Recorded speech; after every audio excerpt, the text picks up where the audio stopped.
Nature lover din ba kayo kapares namin?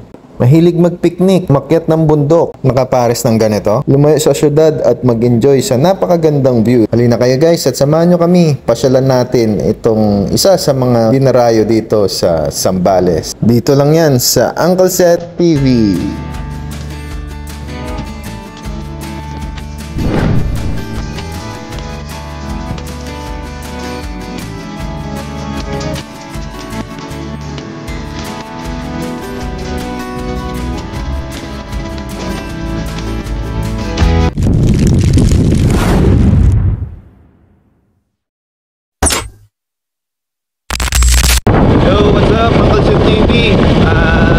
Vlog natin ngayon guys, tutur namin kayo dito sa Angeles.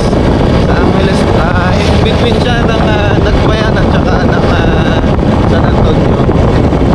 So madali lang siya tutunin guys. Makikita natin mamaya kung picturein niya.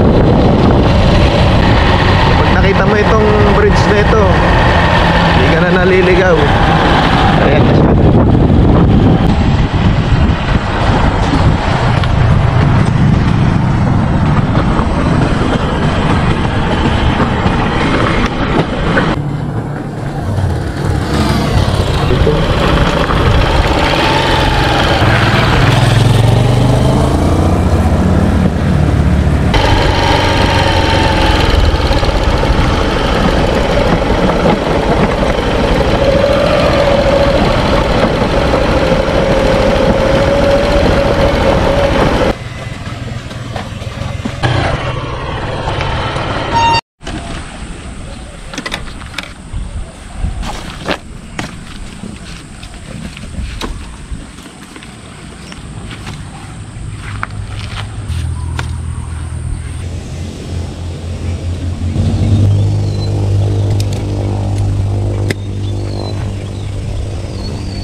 So guys, ito na-set up na natin. Good morning.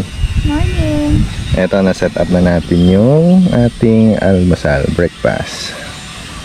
So mag-breakfast kasi ganitong napakagandang kapaligiran ay talaga namang tanggal lang stress mo sa ganito.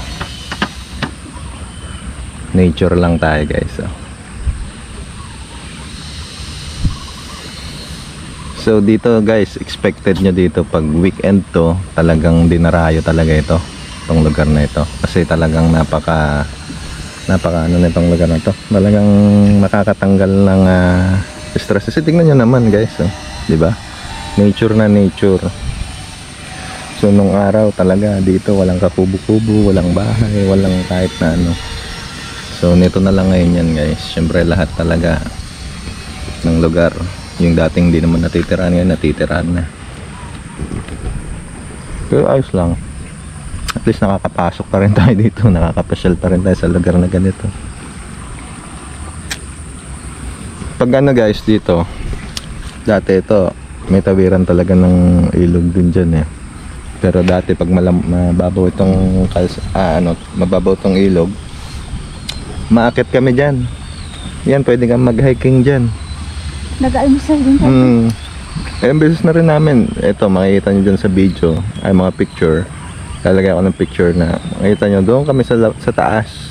Doon kami nag-aalmusal. Guro mula dito hanggang doon sa tuktok. Dati ginawa ko yung workout dati. Halos everyday andyan ako. Solo ko yan, kasama sila Kobe, kasama yung mga iba nating aso noon. Ano yan, inaakyat namin yan siguro 10 minutes. Pero pag pababa ka mas mabilis, mga 8 minutes. Pero yung akyatan na yun talagang grabe yung akyatan na yun. Walang basbas. Talagang persahan na akyat, mabilisan. Pero grabe yung hingal dyan guys pag nasubukan yung umakyat dito. So may family bonding na kayo dito. Tapos kung trip nyo pang mag-hiking, pwede. Tapos dito ngayon yung mga cottages pala dito, may mga entrance, ay may mga ano yan, cottage lang babayaran mo. Bahala na kayo kung, I think 300 no? 300 per cottage. Pero medyo pumamaulan eh.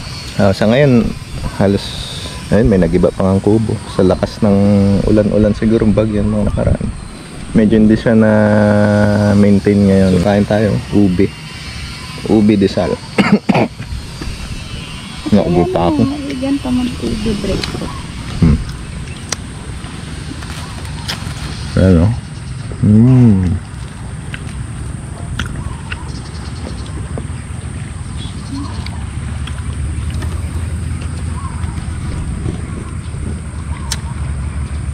Minsan dati umakit kami dyan, meron yung grupo. Grupo. Kami, mga magkakasama, mga relatives, mga bayaw, pinsan, lahat yan. Halo-halo, mga pamangkin. Parang, syempre, pag once na pumunta ka dito, hindi ka rin nakakit dyan kasi talagang nakaka-challenge din. Kaso sa ngayon, hindi tayo pwedeng umakit kasi ilang araw na maulan, madulas siya ngayon, yung bundok na yun. Tapos marami siyang talahib, kaya nahirap, baka magkamali pa tayo, kaya dito lang tayo sa baba. Bahala na si Droney dyan, ayan, makikita niyo si Droney, ito, yan, dito kami noon nag-breakfast, yan, doon kami nag-breakfast, tapos umakyat kami papunta doon sa pinakatuktok, yan, makikita niyo yung tuktok na ito.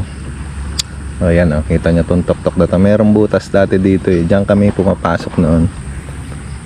Kunwari tagu-taguan. Pero hindi naman, kasi nakakatakot din namin alam gaano kalalim yung butas na yan.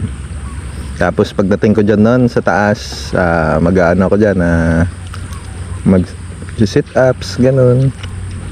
Para kumpleto, diba? Kailangan may pang pa-abs. Kaso wala. Ngayon, mga tabatchoy na tayo eh. Tabs. Meron pa yung nadaanan namin dyan nun guys. Meron pa yung, ang sarap ng akyat ko solo. Pagdating ko dun may grupo. So nagpi-picture taking sila. Dahan-dahan ako pumunta sa likod nila. Nagulat na lang sila. Bakit? Pagka gano'n niya ng selfie niya, nakita niya merong nagpi-picture. Ay, bigla may tao sa likod. So sinadya ko yun guys. Ginulat ko sila. Tapos yun, kwento-kwentuhan sandali.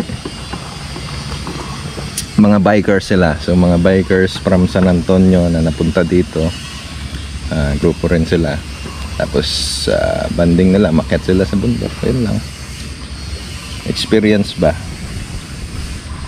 So lipat na muna tayo guys, medyo mainit na rin dito, tanghali na rin kasi kami nakapunta, lipat lang kami dun sa lilim. Lipat na tayo.